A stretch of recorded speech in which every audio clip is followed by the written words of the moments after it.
تاریخی drama serial Ertugrul Ghazi اور کرولوش عثمان میں جہاں مسلمان سپاہیوں کا جوش و جذبہ اور دین کی راہ میں جہاد کرنے کے شوق کی عکاسی کی گئی ہے، وہیں کچھ ایسے صوفی کردار بھی دکھائے گئے ہیں جو گاہے بگاہے ان جوانوں کے حوصلے بلند کرتے اور انہیں دین کی سچی راہ دکھاتے۔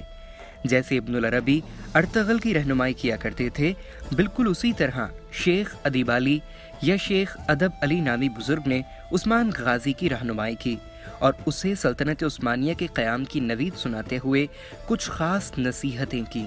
آج کی اس ویڈیو میں ہم آپ کو شیخ ادب علی کی اصل تاریخ سے روشناس کرائیں گے اور ان نصیحتوں کے بارے میں بھی بتائیں گے جو انہوں نے عثمان غازی کو کی تھیں۔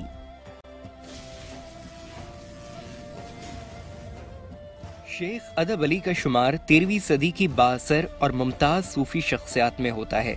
آپ کا اخی برادری کے ساتھ گہرا تعلق تھا۔ سلطنت عثمانیہ کی بنیاد رکھنے اور اس سلطنت کی اہم ترین پالیسیاں تشکیل دینے میں انہوں نے بہت اہم کردار ادا کیا۔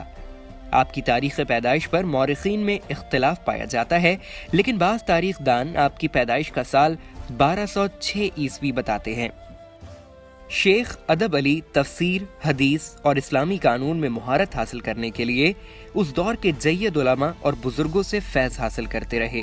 ایک روایت کے مطابق آپ نے اپنی زندگی کا بیشتر حصہ مولانا جلال الدین رومی کے ساتھ بھی گزارا۔ آپ نے ہمیشہ مختلف ممالک اور علاقوں میں اللہ اور اس کے دین کی تبلیغ کی۔ آپ کی اناطولیہ میں اکثر ارطغرل غازی سے بھی ملاقات رہتی تھی۔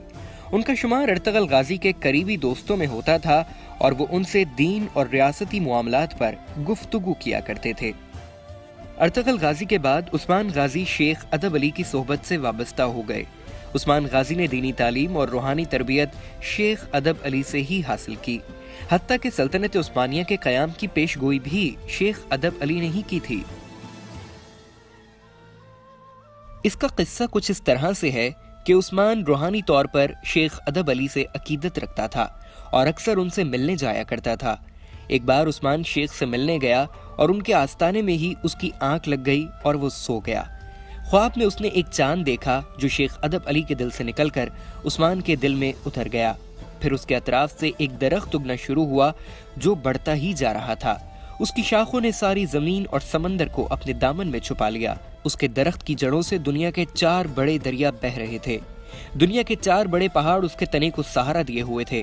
تب اچانک ہی ہوا نے بہت تیز چلنا شروع کیا اور درخت کے پتے ایک بہت بڑے شہر کی سمت اڑنے لگے جو 2 سب سے بڑے بر اعظموں اور 2 سب سے بڑے سمندروں کے سنگم پر واقع تھا اور انگوٹھی کی طرح نمودار ہوا تھا۔ عثمان یہ انگوٹھی پہننا چاہتا تھا لیکن وہ جاگ اٹھا۔ جب عثمان نے یہ خواب شیخ ادب علی کو سنایا تو وہ خوش ہو گئے۔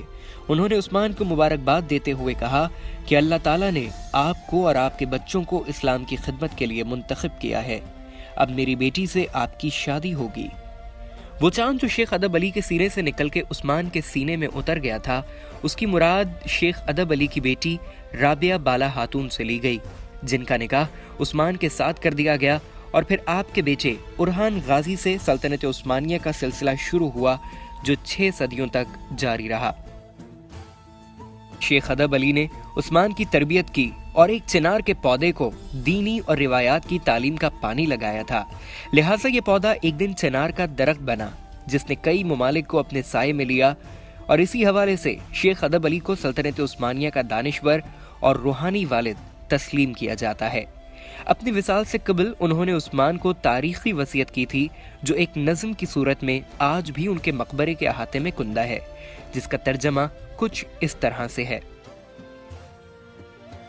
اے میرے بیٹے، اب تم بادشاہ ہو، اب سے ہمارے لیے غضب ہے، آپ کے لیے سکون، ہمیں ناراض کرنے کے لیے، آپ کو خوش کرنے کے لیے، ہمارے لیے الزام لگانے کے لیے، آپ کو برداشت کرنے کے لیے، ہمارے لیے بے بسی اور گمراہی، آپ کے لیے رواداری، ہمارے لیے جھگڑا، آپ کے لیے انصاف، ہمارے لیے حسد، افواہ، بہتان، آپ کے لیے معافی۔